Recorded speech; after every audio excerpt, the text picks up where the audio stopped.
We're snorting cap rates and shooting up cash flow here at Deal Junkies.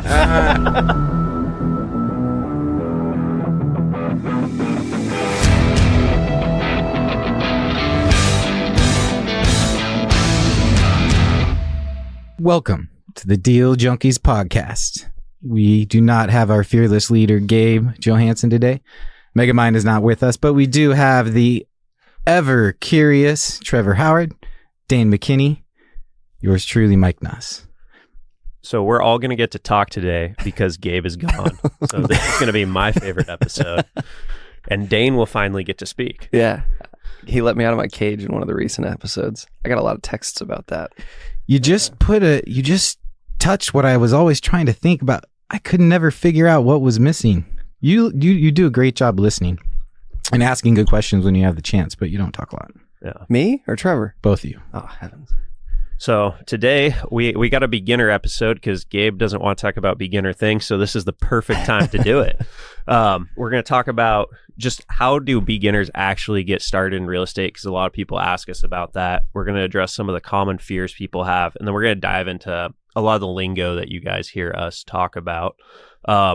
I don't know, how do you want to kick this off, Mike? We were kind of thinking Gabe was going to be here, so we're winging this a little bit and coming up with this topic on the spot. Well, it's your job to pull some answers out of me today. Okay, so Let's start with, in today's market, it's harder than ever with where interest rates are at. What strategies are you seeing people use to get started and just like they don't have any investments right now, or maybe they have one house they're living in? Mm-hmm. How do you think they should get started in today's market? First off, I wouldn't frame it as today's market. Take a step back and start from there. Does that make sense? Yeah. So whenever you put any type of condition on what it is that you're going to do, you're now going to change the potential outcome of that condition.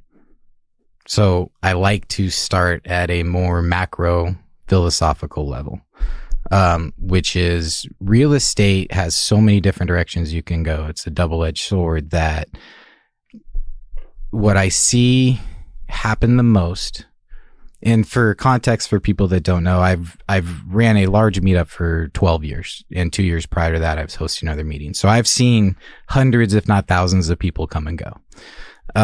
Where people gain success is they get a little bit of education, they go to a meetup, they start meeting people, and then they either start taking action or they don't start taking action. So those people that don't take action obviously just stop coming. Out of the people that do take action, a significant amount never come back because they start taking action in something that didn't serve them and didn't serve what it was they're actually trying to do. And this is one of the downsides about the real estate industry is it's so marketing driven. Everything is marketing driven. And so based on how you look in your consumer world, if you want to get into the real estate world and you're on social media, you're going to get fed a strategy. And then that strategy is going to come with a lot of marketing behind it. So it's really easy to get caught up in a trend or something that could work in today's market conditions. Does that make sense? Yeah, you're thinking it's the fundamentals apply in all market cycles to some extent, and then you adjust them slightly. That is, yes. So you build out the toolbox of real estate, and that is my philosophy on it. And then what you do then is you apply that toolbox in the fashion that works for your goals and where you're trying to go in this world. And understand, this is kind of the discerning factor is, well, is that strategy going to serve you or help you? Is that a distraction or is that going to propel you forward?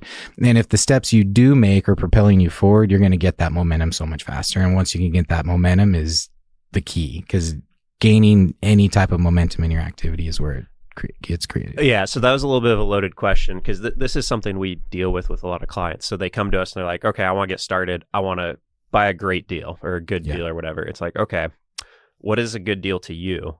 Because a good deal to me is not a good deal to everyone. Mm-hmm. And then everyone has different time, money, resources, different goals. So where we start with all that is helping people figure out, okay, what are you actually trying to accomplish? Because you don't want to just own real estate to own real estate. Some people do, but it's not that fun if you're doing that.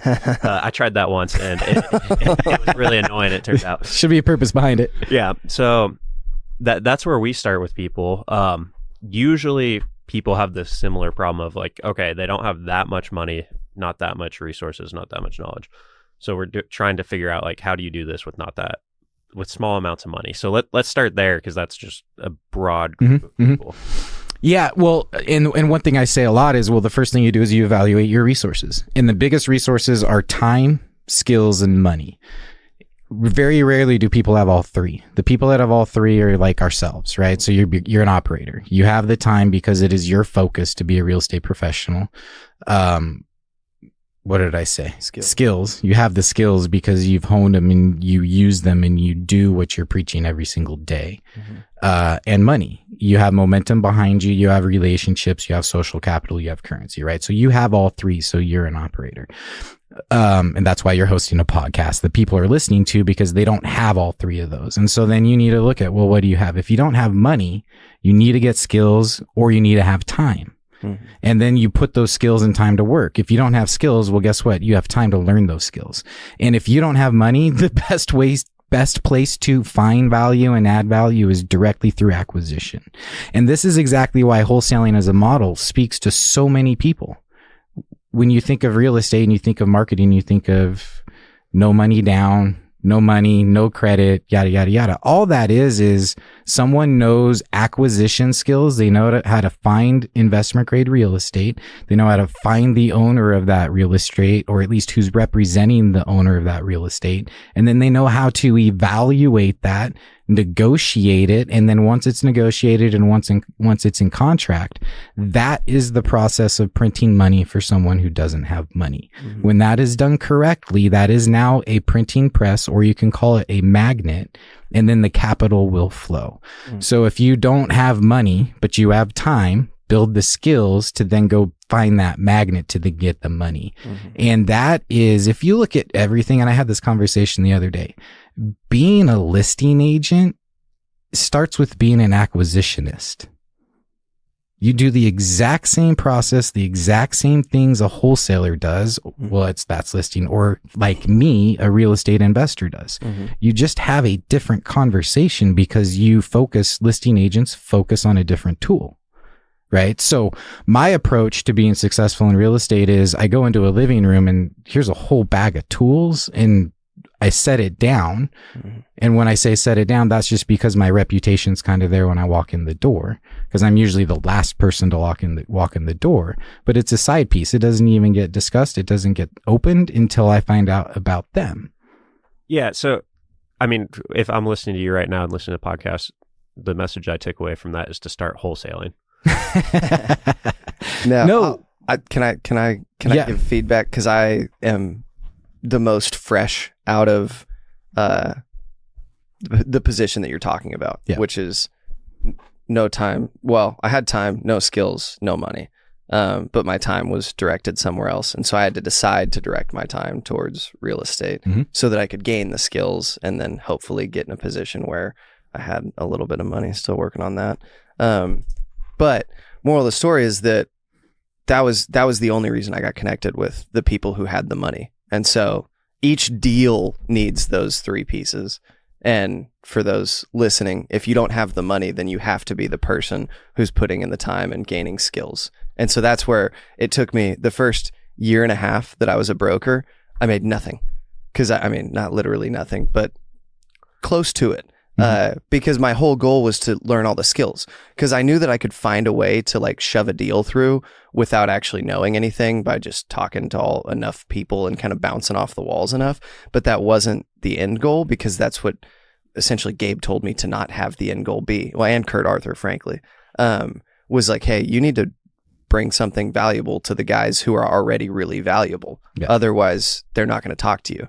And so when you bring the skills they can at least tell that you can have the conversations about all the terminology and lingo that investors so frequently use, which we'll talk about in a minute. And then also that you're putting in the time in terms of just phone calls. How many conversations are you having every day? I looked through my notebooks yesterday because I'm about to move again, but I looked through my notebooks from the first 2 years that I was like making cold calls, and I had totally forgot. I had full notebooks of just names, phone numbers, all the notes about them. I had a CRM, but I wanted it to be like, this is handwritten. This is why I remember all of it, is because I had written all of it down.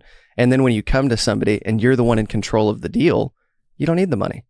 That was the whole Yeah, and I think there's different ways to go about it, and your goal is different than most people's goals starting out. Yeah. So yours is probably less relatable to most people because you're trying to build a giant portfolio, do all these things. So you bought, whatever, all your properties you've bought for like $3,000, and you have your name on whatever, 3 million worth of real estate right now, and then we have another 8 million under contract. You're going to get to do the same thing on. Yeah.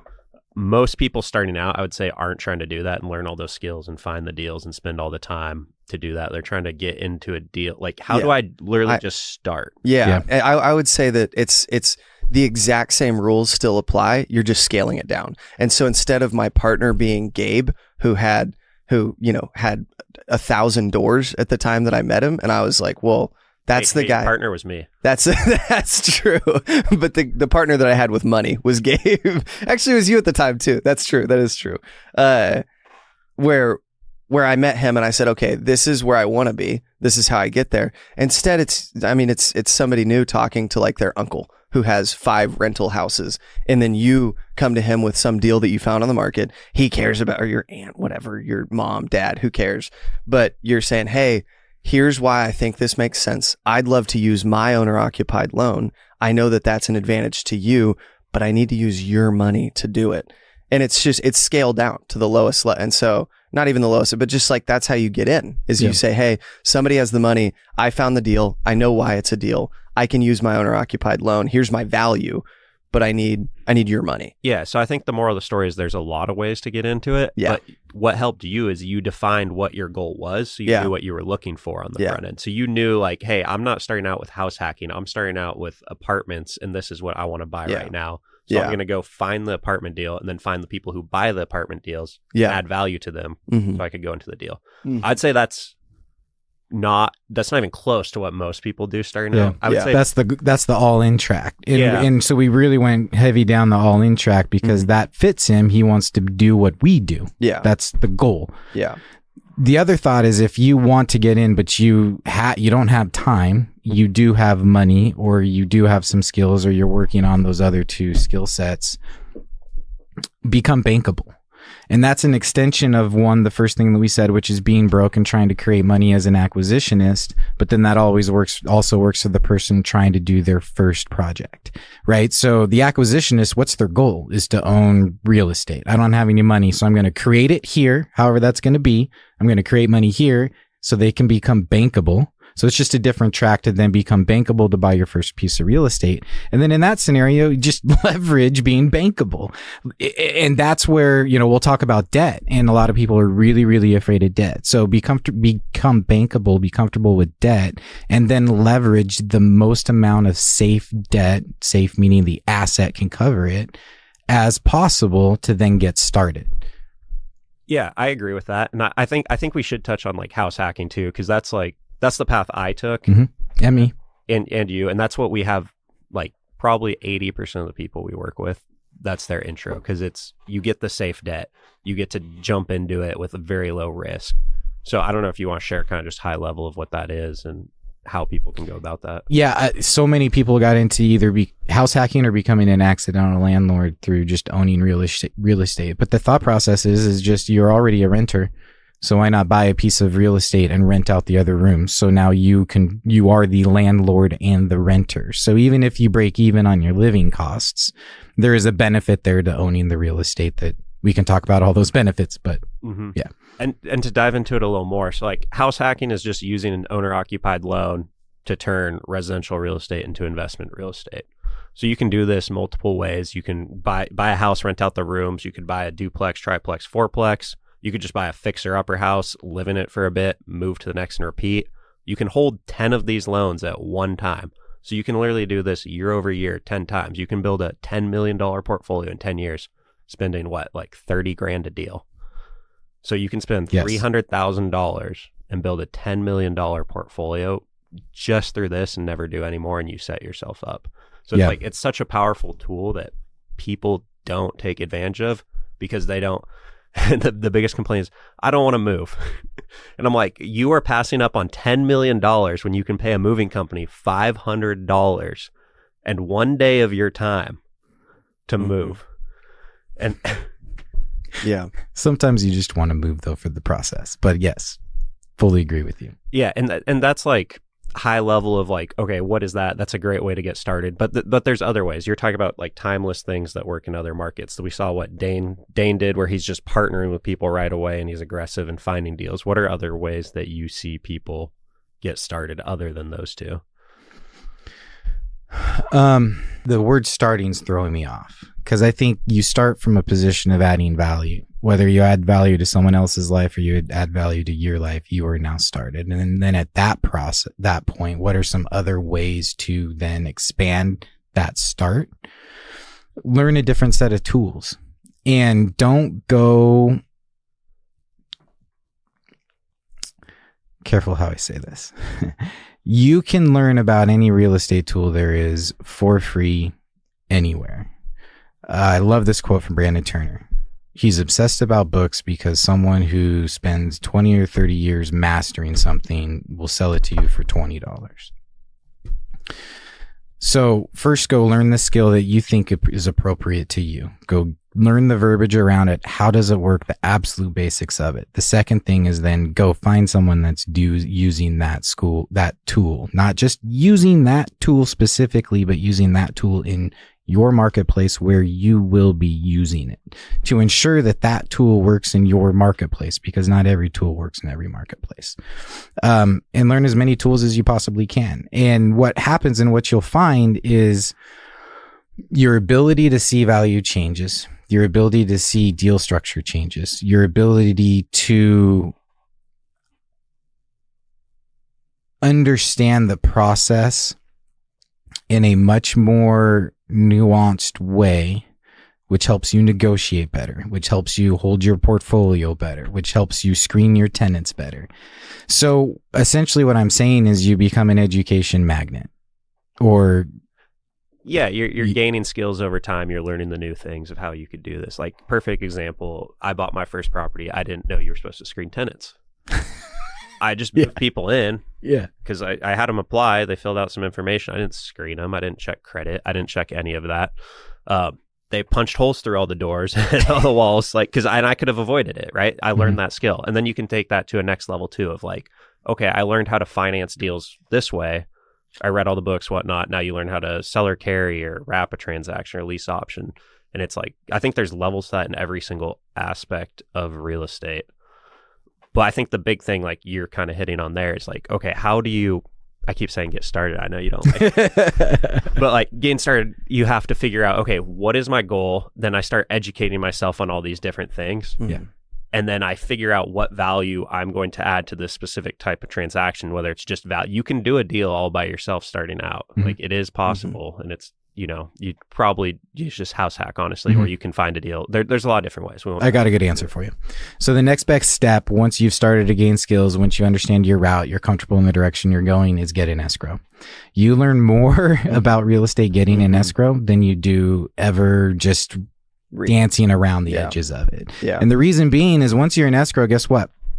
You got money on the line. You've now hired an inspector. So if you've never bought a piece of real estate and you go through the inspection process, then you can go get scared for your first time about, especially if you're buying investment grade real estate. So you go through the inspection process. You get your lender to go take a look at it. So now your lender has eyes on it. They're looking at your ARV. They're checking your comps. They're checking your experience level. You get a GC out there. And here's where now real estate is a team. So as you're educating yourself, you're building out your team. You're finding who are the vendors that you want to work with, who specializes in the service that you're going to need right now. Does that make sense? And so then when you are in escrow, you get to test everything you've done. You get to test your analysis. You get to test your ability to estimate a rehab. You get to test your ability to estimate so everything that you've been working on, that is the game, is it starts in escrow. Everything else is practice. I think this kind of leads into the different fears too. So I think what we have people do versus what you have people do is a little bit different. I think you dive more into the value add plays on the front end for a lot of beginners. Yeah, good point. Where we dive more into like, hey, get started with long-term fixed rate debt, because it's really hard to lose with that. And that's how you get in the game. And you're not going to make a ton of money right off the bat doing that. You're going to make a ton of money over the long run, but you're going to get started. So I think that's where we differ in what we do and kind of how we coach and help people too. And honestly, it's a better place to start. it's an easier bite to take out. Does that make? Yeah, no, I definitely think so. So I think if you're going from zero to investing, like rather than going and doing a hard money loan and flipping a deal and trying to burr it and do all that, it's like, hey, I'm going to buy a duplex. I'm going to live in one of the units and I'm going to learn as I go over this next year. Which again, the skill sets of being a homeowner. I hate it. Absolutely hate it. But do you know what serves me the best in my business? Because I flip homes, I've been through it. I've lived through every single one of these issues. I've hired a GC or a sub or a vendor for every one of these issues. And so that makes me better. And you can't get that experience unless you own real estate. Yeah, no, I agree. Let's dive into kind of some of the fears people have starting out. I would say one of the big one is tenants, which they should rightfully have a fear of. Like I just said, they're punching holes in my walls and different things. But with a lot of these fears, like there's easy solutions. Like you're not the first person buying a rental property here. Like I could have read one landlord book on it and figured that out. I read all the books on how do you acquire a deal, how do you analyze a deal, and then I didn't figure out the management part till I bought one. But you're a quick start. You're a quick start. That's why. Yeah. But well, I spent a year reading every book, listening to every podcast to see if this investment makes sense, because I was a S&P guy before that. So I took a little different path. You don't need to read all the books for a year. Once I bought one deal, I learned all the lessons within a month that I spent a year just reading all the books about. Do you think that helped you learn them better? Reading all the books? Yeah. Is it a reinforcement? Yeah, it reinforced it. Like it wasn't bad that I did that, but I could have done it quicker. Like if I was on the path, if I would have bought one deal a year sooner, I would have made so much more money. Much better start. No question. Yeah. I think a huge part of it for you too, though, was just desire to learn. And that's why if you would, because there's landlords, even like we're buying deals from people who own real estate who don't know things that seem that they should know. Yeah. But because they don't have the desire to learn. Yeah. They don't have the desire to actually make a career out of real estate or actually make the investment. I think it's beyond that. A lot of people have a desire to learn. They don't have a desire to become someone else. And there's two thought processes on what you just said. One, fear of tenants. I met someone is exactly what you said. They told me their fear of tenants, and my jaw dropped. Like, how does a person like you be afraid of a tenant? But afraid to be the person that you want to become and becoming the person you want to become, right? And so you can, a couple episodes, we talked about that exponential growth curve, and it's starting sooner and steeper. What you did was actually a slower start, right? It might have been steeper because you had that 8 months, but what you're saying is that wasn't steeper. Those 8 months wasn't steeper because I learned everything in a 30-day period of time. So if you would have started in 30 days and learned those 8 months of lessons by month 2 or 3, now you're already become that person you were wanting to become. So you had a very fast timeline, but you could have been 6 months sooner in that timeline. Yeah, exactly. And then to dive back into the tenants thing, like let's give people some actionable information, because when people talk about tenants, they're scared their tenant's going to burn down their house. They're scared the tenant's not going to pay them rent. They're scared. What else are people scared of with tenants? It doesn't matter because they're afraid. What they're afraid of isn't the problem. It's the fact that they're afraid. And so the individual I saw the other day was a very successful human being. Like, I'm afraid of it. I'm afraid. And I love this person for that, because it was at your meetup and it was in a group of people, and they were vulnerable and they were honest and said, I am afraid of something I shouldn't be afraid of. And my question was simple. And there's another thing we can talk about, that asking questions. Why are you afraid of tenants? What if they don't, I've heard stories about them not paying rent for 2 years. And I was like, okay, who are you talking to? How many properties do I own?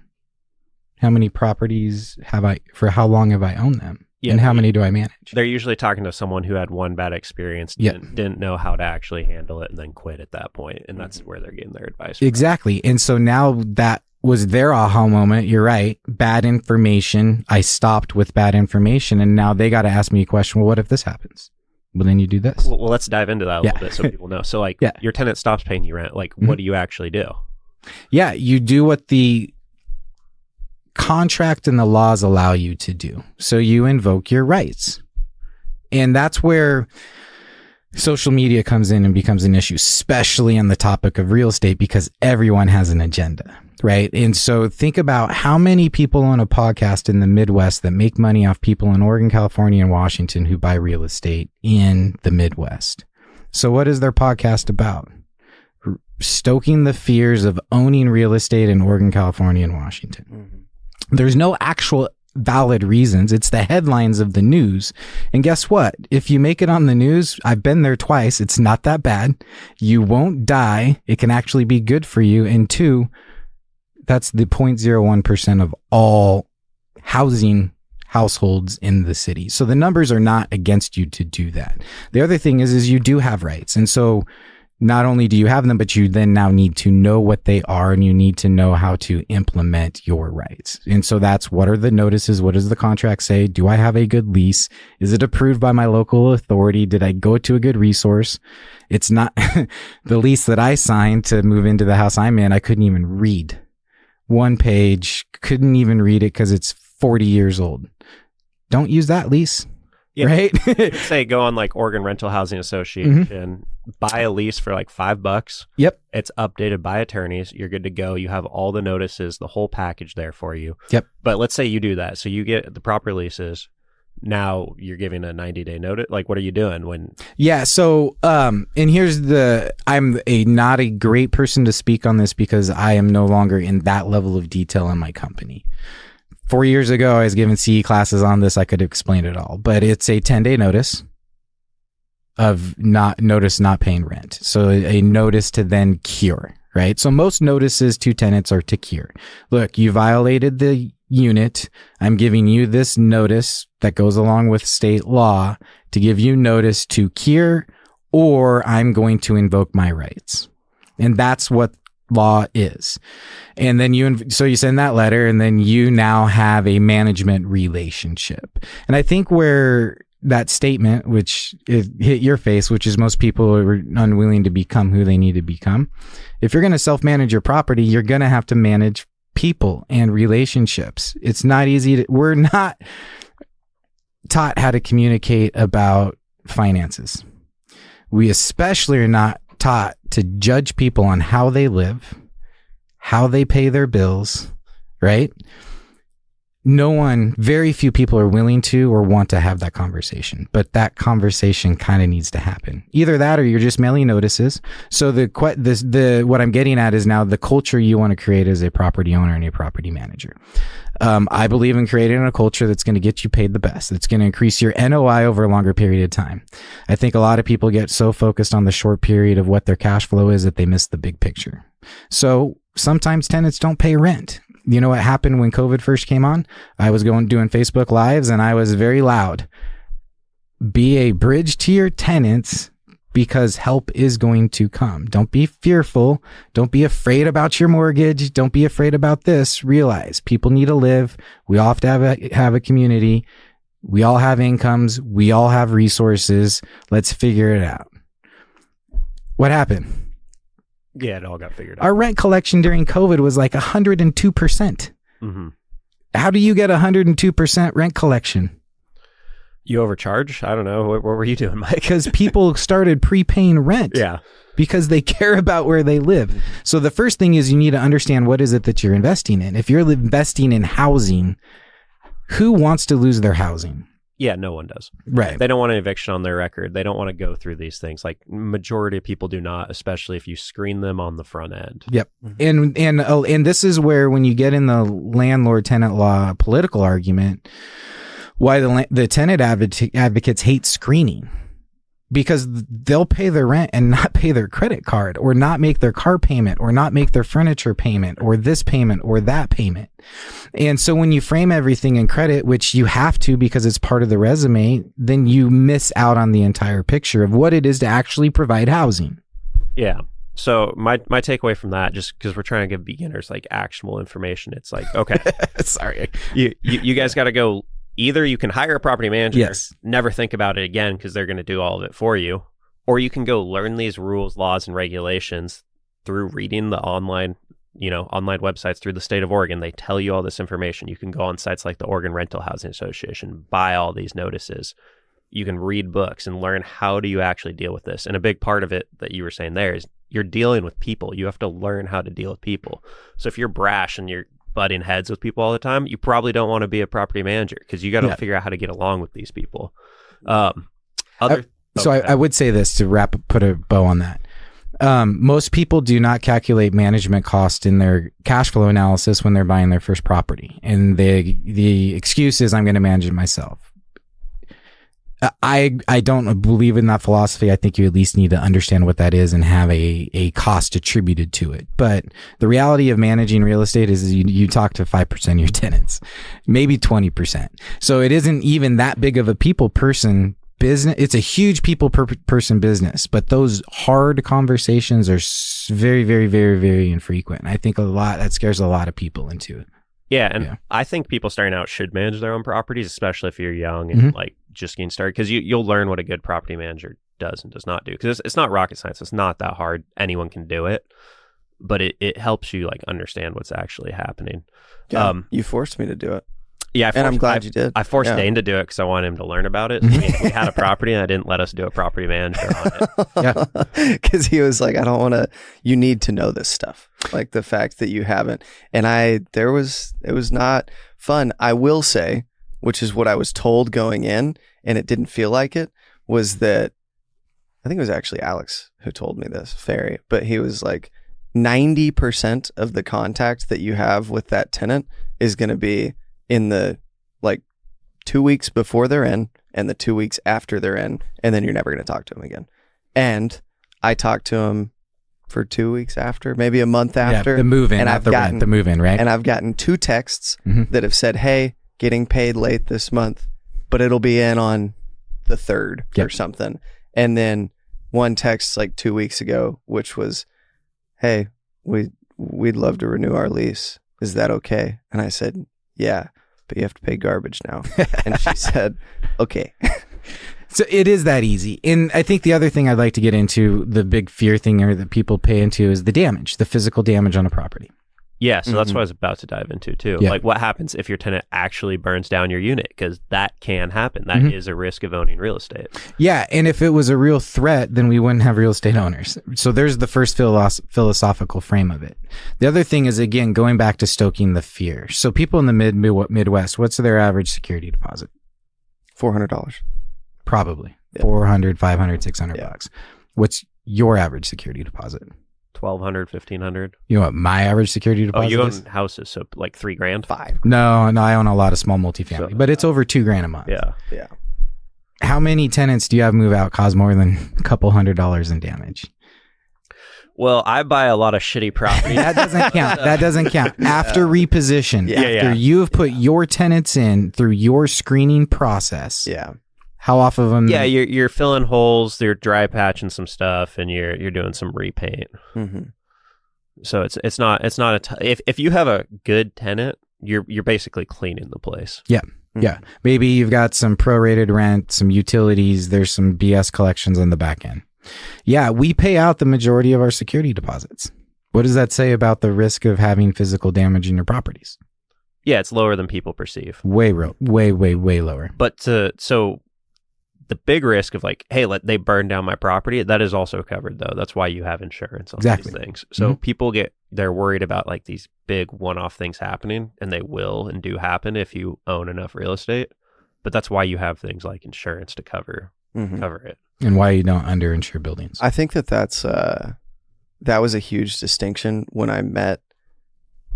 Like, the more I talked to Gabe about it, frankly, I'm sure the same would come if I talked to you more about it, but I just have known Gabe longer and talked to him more. But is that he so clearly like differentiates between the emotion of real estate and the financial side of real estate. And when you're first getting into real estate, because you haven't experienced any of those things yet, it's all so emotional. It's all so like scary, and this is the worst ever, and that, XYZ. And then the longer you've done it, Gabe's buying a property right now where in the crawl space, entirely flooded, couldn't get into the crawl space, full of water. And Gabe was like, but yeah, I mean, I'm buying it. Yeah, of course it is. Like, what do you mean? If it wasn't that, it was going to be something else. If it wasn't that, it was because the rest of the place looked great. And so then he found out about it, and then it's not, oh, I can't buy it because the crawl space is flooded. It's just, okay, how much does that cost? Is it going to be fixed before closing? It better be. I'm not going to. And so then it gets fixed. And then but the other is the first time you're doing it, it's like, well, there's going to be water damage everywhere. Like it's a number. There's a number on it. This is what it costs. Somebody's got to fix it. Who's paying for it? And if it's not me, awesome. If it's me, I'm not going to buy the place. Or maybe you will still. Yeah. Or maybe you will still because it's within the tolerance that you had put into your budget for fixes. And that's a great example of not letting a valley get too low. And on the other side, right, so you're not feeling the downside emotions. And then on the other side, if you were to then buy it and you find out, oh, what I thought was a $50,000 repair was $5,000. Not getting too high because of that savings. And I'd say that, yeah. Real estate rounds out the edges of your personality, but it helps you understand or feel emotions less. Okay, let's talk about debt. That's another big fear people have is like, I'm taking on all this debt. Like, they tell us a little bit about good debt and bad debt, because I'm assuming that's where you're going to dive into. So the majority of the wealth that you make is from debt pay down, right? So it's inflation. We don't know how to actually, other than looking at graphs over a long period of time, correlate housing to inflation, especially when you're in a period of like now when housing doesn't correlate to inflation. But all it is getting an asset that can pay down debt. And no matter whether the property goes up in value or down in value or sideways in value, is that debt going to get paid down? And while you're paying that debt down, is it coming out of your pocket or your tenant's pocket? So everyone gets that concept. The fear is, well, if your tenant isn't paying rent, who's going to pay for that debt?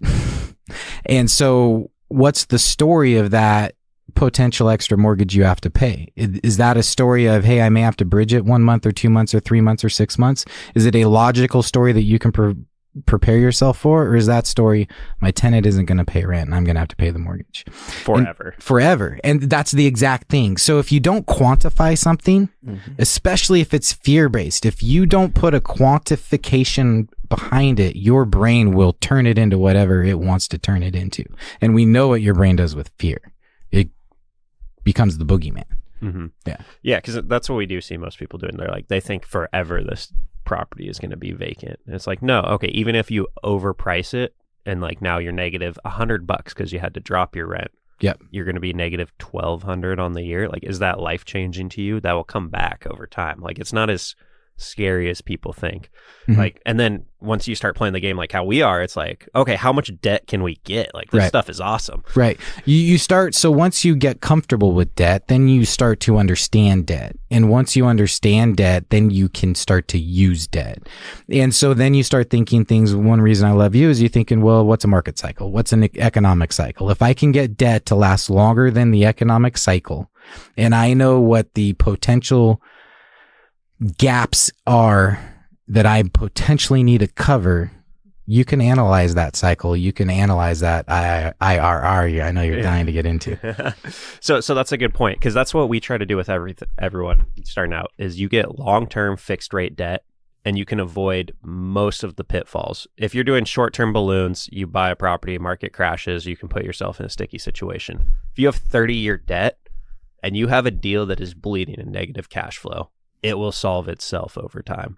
So like it's the safest way to go about it. So like starting out, if you get long-term fixed rate debt, you're going to be fine. Yeah. Debt should be valued first by its duration, last by its interest rate. Yeah. And then another fear people have too is like prices going down, and that kind of ties into debt. Prices going down does not affect you as often as you think. Prices going down affects you if you're trying to buy, sell, or refinance. That's the only time price matters. If you just have this property that's paying for itself and you're not doing anything with it, doesn't matter what the price of it is. Yeah, the case of the market going to crash because interest rates went up was just the funniest case, because the higher and higher the interest rates got, the safer and safer the people who just got a loan were.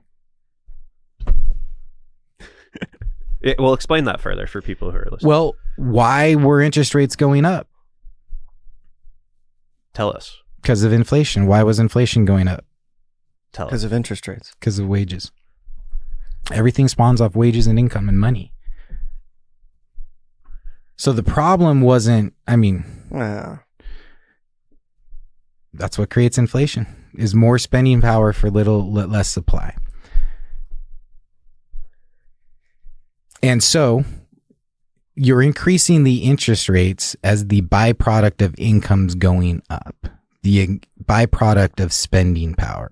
So if you're a homeowner and you already bought your property, you are already locked into fixed term debt, your payment was factored in on your income you earned prior to the increasing interest rate environment, which means there is a significantly higher probability that your housing cost as a ratio of your income has gone down and continues to go down. Every rate increase we get is a reflection of the higher income and spending power we have in the marketplace.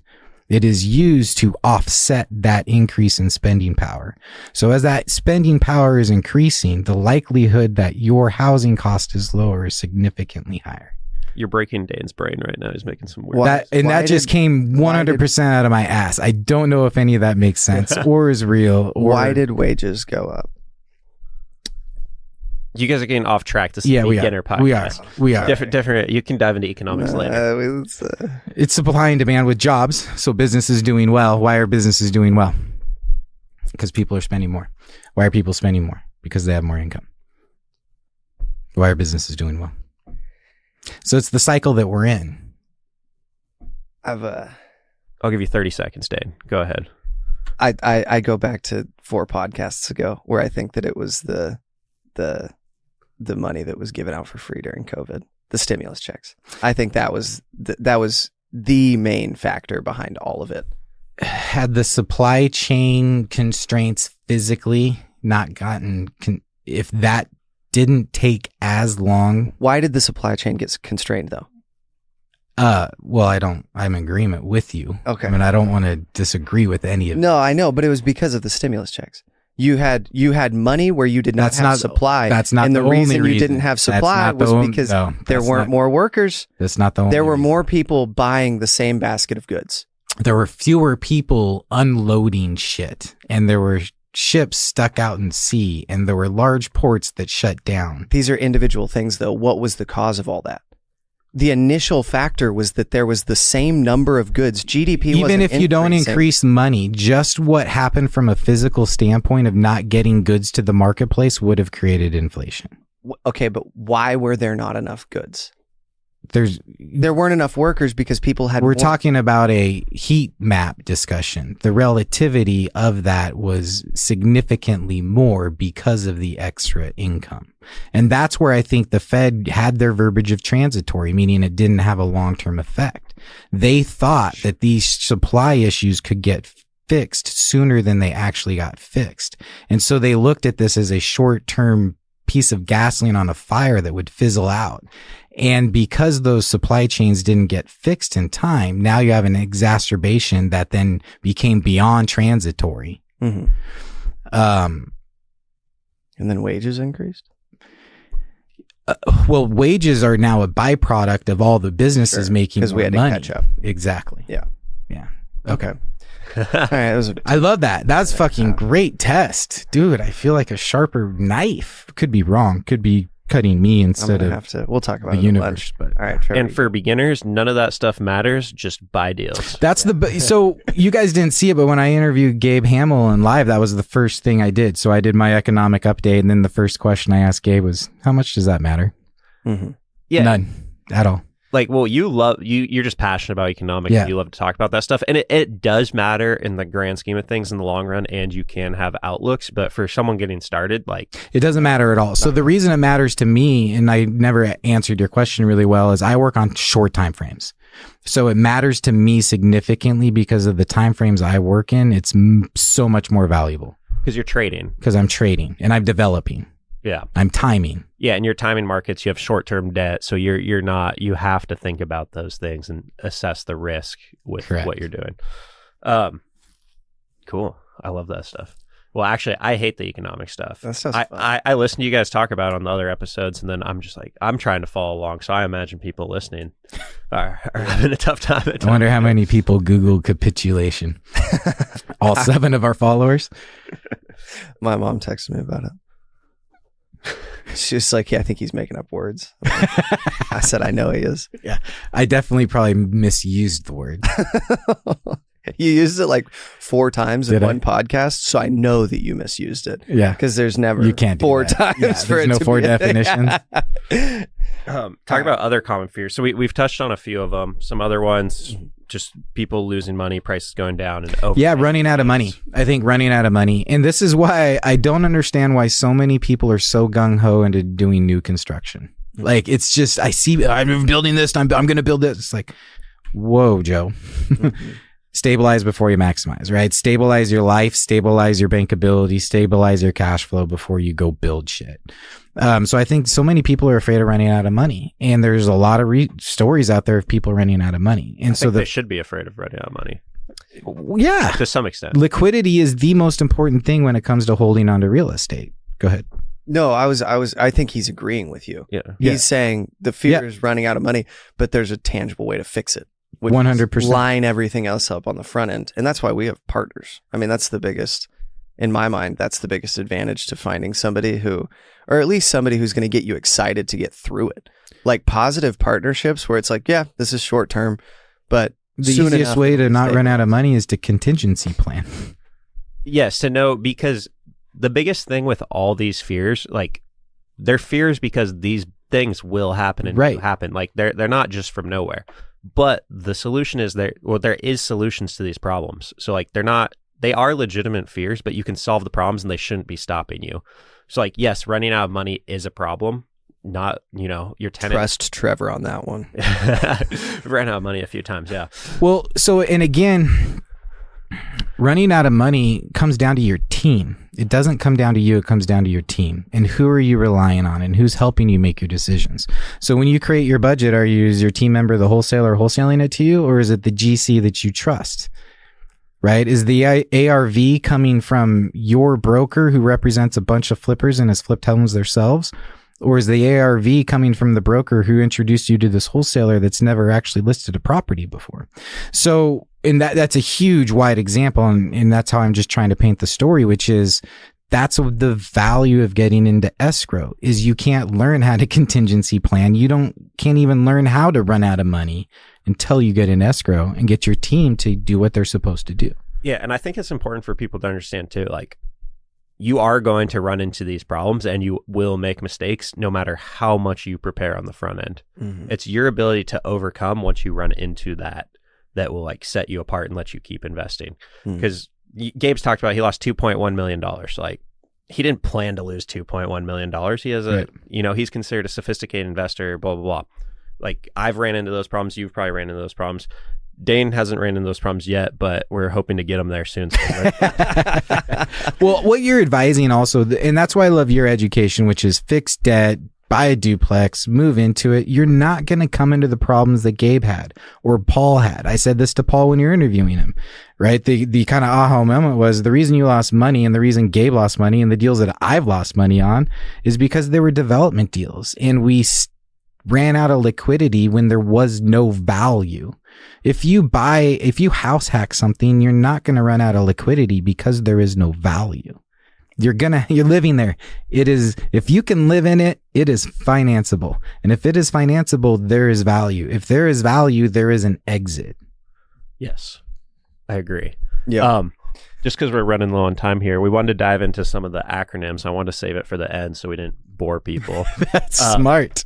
But yeah, so let's dive into some of that so people know, like, they can reference this and learn what these things are. So, I mean, common ones, we have like LTV, cap rates, ROI, GRM, IRR, DSCR, expense ratios, cash on cash. You have BRRRR. Let's hear Give us a definition for all of those, just in order as he listed them. Yeah, well, it's funny because some of those they're all model specific, right? Like ARV, well, I guess ARV doesn't really matter. So ARV, after repair value. So that's the best one because you want to work backwards from something. And the type of real estate we like to buy is value add real estate. So there's going to be a value at the end. And the only way to come up with your value now is to establish what the value is at the end and then adequately plan for and contingency plan for the process to get to the end. Yep. So what you mean by that is you're looking at your ARV, so your after repair value. Once it's all fixed up, you're subtracting the cost that it takes you to get there minus your initial investment and making sure you have a spread on that. Yep. Another one, LTV, just loan to value. Yeah. So in that world, LTV, loan to value, LTC, loan to cost. Right. So that's just how a lender is going to evaluate the project. Yes. They look at the actual loan they'll give you based on the value. Loan to cost is your acquisition cost of the property typically. So if you're buying a $1 million property that's going to be worth $2 million after the fact, and they're giving you a $750,000 loan on the front end, the LTV would be 75%. And the reason lenders have more than one evaluation is so they have a reason to give you a lower loan amount. So if their after repair value is 70%, but your loan to cost is going to keep it at 68%, they're going with their loan to cost. Yeah, the lower of the two. Yeah. Some other ones. So DSCR kind of ties into that too. Yep. So DSCR just stands for debt service coverage ratio. This is looked at two different ways, or at least I see the residential space definition of it, and then I see the commercial space definition. So in the residential space, the DSCR, you want to explain it? Well, it is just the ratio of your ability to cover the debt service. And so it comes down to NOI. It's your NOI. Yeah, so NOI is net operating income. If there's anything someone takes away, understand how to get to net operating income. Everything is that is the foundation of everything. Explain how to do it. No, not right now. Well, it's high level. It's all your income minus your expenses. Prior to debt service. Yeah. So gross rent minus all your expenses, real actual expenses, and then allowances of expenses before your debt service. So your NOI is greater than your debt service. Yep. Or your lender requires your NOI as they calculate it to be greater than your debt And that's service. when I say there's two different numbers. Yes. The residential space and the commercial space. So the DSCR, debt service coverage ratio, is your NOI divided by your debt payment. Your debt payment is made up of principal and interest. Sometimes it can be interest only. If you make $1.25 for every dollar of debt, your ratio would be 1.25. So if you have a $100,000 loan payment and you make $125,000 of NOI, 1.25 divided by 100. Right. In the residential space where I see it is they don't actually look at all your expenses. They just assume a number or only take into account taxes, and they'll typically allow like a 1.0 or 1.1. Yep. So they might look at your $100,000 and be like, okay, taxes are 10 grand and that's it. They're not accounting for your vacancy, your repairs, management fees, or any of that. Yeah. So, and then the payment they use is a PITI. So again, it just comes down to NOI. In the commercial world, the taxes and insurance are calculated above the debt service. So it's factored in the NOI. So it's not factored in the debt service coverage ratio. Yeah. So I see it in both of them factored in the NOI both times. They just don't account for everything, I guess, in the NOI. So that's the other thing I was going to say. So in residential, they just allow you to have more leeway in your actual expenses. Yeah. And what this comes down to is the GRM and the cap rate. Exactly where you're trying to go, huh? Yeah. So gross rent multiplier is a residential term. It has nothing to do with your NOI. So when appraisers are appraising 2 to 4 unit real estate, they don't use a cap rate. You won't find anything about a cap rate in that appraisal. You'll only find a gross rent multiplier. Why? Because of the lender. The client, for the most part, is the lender. And the lender doesn't care about your management cost.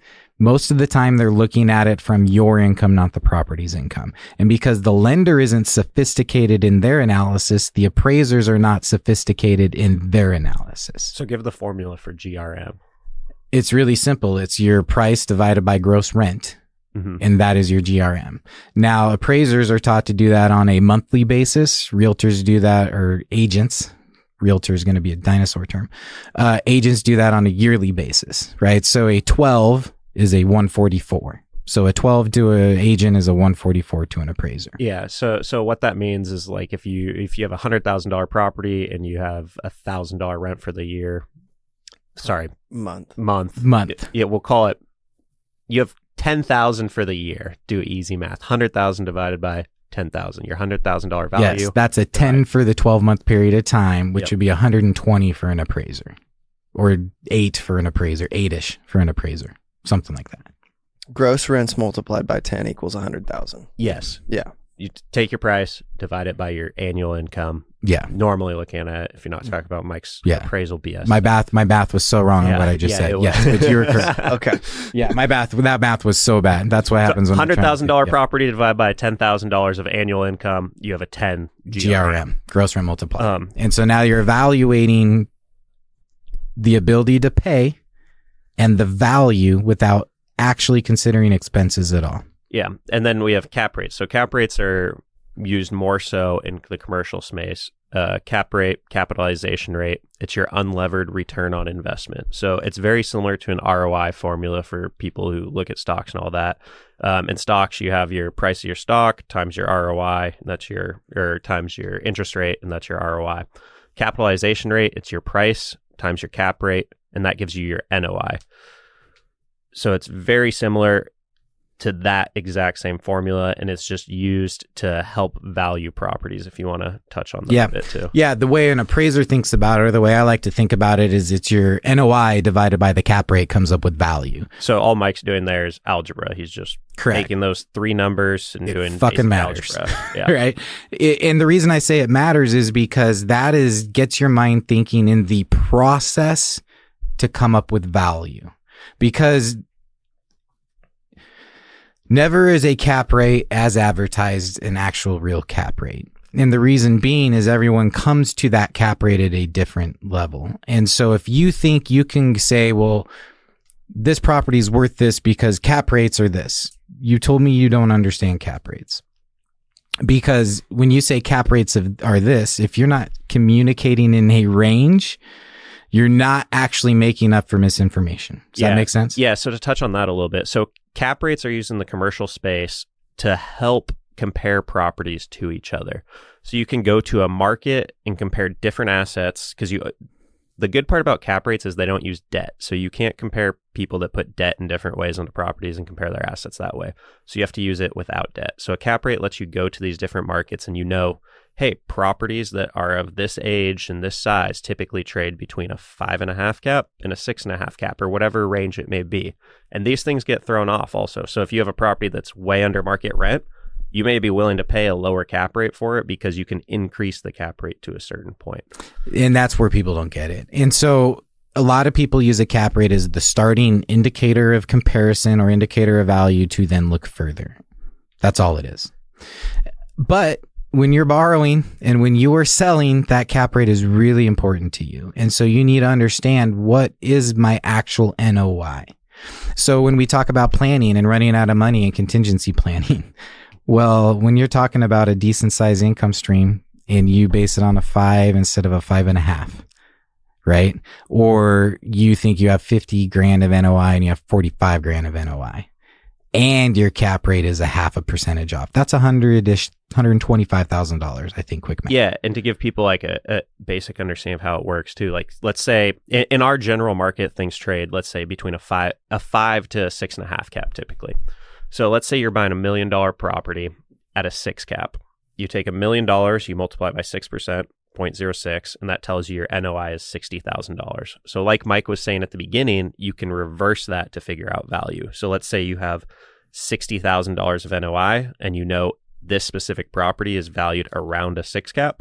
You can take your $60,000, divide it by 0.06, and it gives you pricing. Yes. And you would do that in a range, and you can apply different things like, hey, there's work to be done and all sorts of different factors there. Yep. With what you were referring to is back in napkin math, and you'll hear Gabe talk about this all the time. If you increase rent on one unit by $100 at a 5 cap, that's $24,000 in value. And that's just using that same exact formula. Yep. It's your $100 a month, so $1,200 in the year, divided by 0.05. And yeah, it's $24,000 in value on one unit. And if you divide by 0.06, I think it's like 20 grand or something like that. Yeah. And that's only $12,000 in a 10 cap unit in a 10 cap market. Yeah. So that's the value of understanding cap rates, leverage, and the fact that the ability to turn a unit in the West Coast is a lot easier to turn the unit in the or in the Midwest. Yeah, and to dive into that a little further, so people like high cap rates because it's a higher ROI typically, but it's a double-ended sword. When you have a lower cap rate, you can increase value faster. If you just look at the algebra of it, Dan, you want to say something? Yeah, I don't think that it always is a higher ROI. I think that that's the mistake that a lot of it's a higher make. Unlevered cash on cash return. A higher cash on cash return. Yeah. And that's it's a higher yearly cash flow. And that's the difference. That's why we enjoy investing in Oregon. And that's why some people enjoy investing in the Midwest, is because they want. If you have the right team that is usually created by the right amount of scale, it's a higher rate of return and looked at as a lower risk, and so it creates a higher rate of return. Yeah, let's dive into that. Let me explain one more thing real quick. Yeah. So expense ratio is the last thing I wanted to talk about. Oh, my favorite. Fucking love expense ratio. Talk about it.